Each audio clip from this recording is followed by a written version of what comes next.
नमस्कार मेरे सारे किसान भाइयों को, आप सभी का स्वागत है हमारे इस मछली पालन के चैनल पे।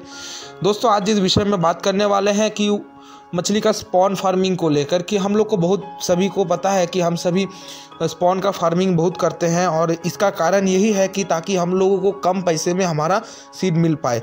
तो स्पॉन फार्मिंग के लिए हम लोग रोहू, कातला, मृगल मतलब IMC प्रजाति की मछली, जिसको हम लोग इंडियन मेजर कार्प के नाम से भी जानते हैं, उस मछली का हम लोग स्पॉन फार्मिंग करते हैं।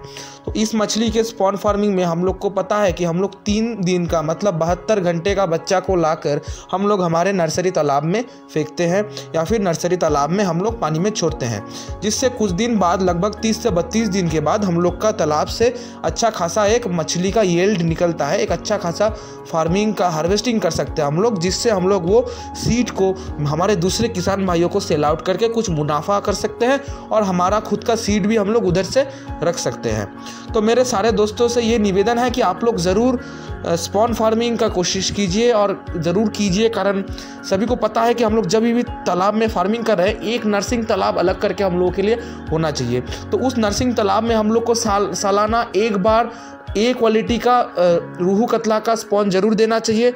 और अगर ये बात है कि रोहू कतला का स्पॉन कहाँ से मिलेगा, स्क्रीन पे दिया गया जो नंबर है उस नंबर से आप लोग कांटेक्ट कर सकते हैं। आप लोग को ऑल इंडिया में जो फिश का स्पॉन एंड सीड्स होता है वो प्रोवाइड हो जाएगा।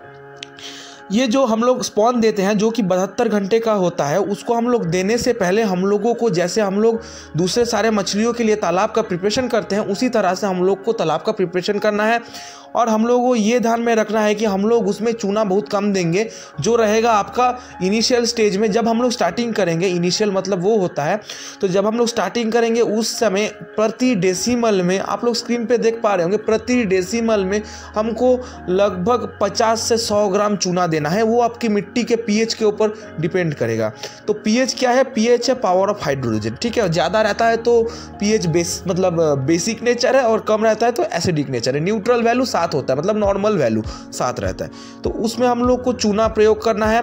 उसके बाद हम लोग को उसमें अगर कोई महुआ खली इस्तेमाल करते हैं, महुआ की खली इस्तेमाल कर सकते हैं, नहीं तो नॉर्मल सरसों की खली और बादाम का खली को मिला के हम लोग दे सकते हैं। फिर कुछ दिन बाद तालाब का पानी को भर देने के बाद हम लोग पानी में, जो लोग फर्टिलाइज़र का इस्तेमाल करते हैं, आप लोग फर्टिलाइज़र दे सकते हैं। और जो लोग को फर्टिलाइज़र नहीं देना है, हमारा कंपनी का एक प्रोडक्ट है प्लैंकटन बूस्टर, जो है आपका स्लश टू प्लैंक, इसको आप इस्तेमाल कीजिए। 2 से 3 दिन में आपको प्लैंकटन मिलेगा। वो बड़ा मछली, छोटा मछली, फिर स्पॉन के लिए, सब के लिए आप लोग यूज़ कर सकते हैं। इसे इस्तेमाल कीजिए। इसे देने के लगभग 2 से 3 दिन बाद जो लोग प्लैंकटन बूस्टर देंगे, वो प्लैंकटन बूस्टर, अगर कुछ प्लैंकटन बूस्टर नहीं देता है, फर्टिलाइज़र देके झमेला करना चाहता है तो फर्टिलाइज़र भी दे सकता है।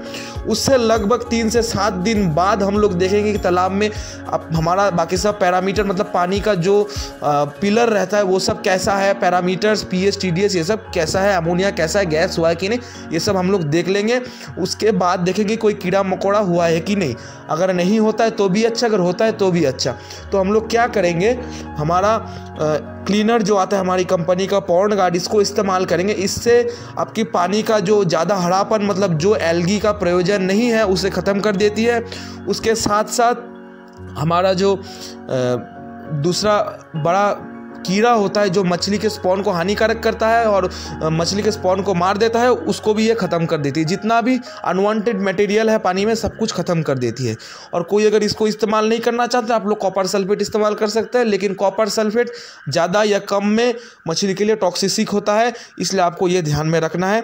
तो ये सब प्रोडक्ट्स के लिए और चीज़ों के लिए आप लोग हमारे स्क्रीन पर दिए हुए नंबर पर कॉल कर सकते हैं। और इसी तरह से लगभग पानी जब रेडी हो जाएगा, सब कुछ प्रयोग कर देने के बाद, जैसे हमने बोला इस छोटे से वीडियो में, तो उसके बाद आप ये स्पॉन छोड़ सकते हैं। फिर स्पॉन का फीडिंग के लिए हमारे चैनल में वीडियो है, उसको देखिए। धन्यवाद।